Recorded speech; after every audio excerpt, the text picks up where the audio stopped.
guys আহি গেলো party কৰিবৰ কাৰণে সৰু সৰু এটা ইয়াতে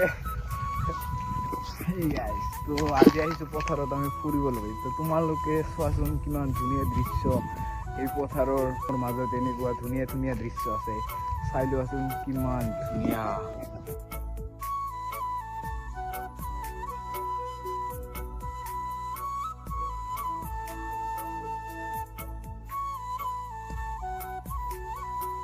পথাৰৰ মাজত কিমান ধুনীয়া দৃশ্য গৰু চৰু আছে ইয়াতে তাৰপিছত গছ গছনি পথাৰৰ মাজত তোমালোকৰ এনেকুৱা দৃশ্য চাই কেনেকুৱা লাগিল কমেণ্ট কৰি কৈ দিবা তো ভিডিঅ'টো সমাপ্ত বাই বাই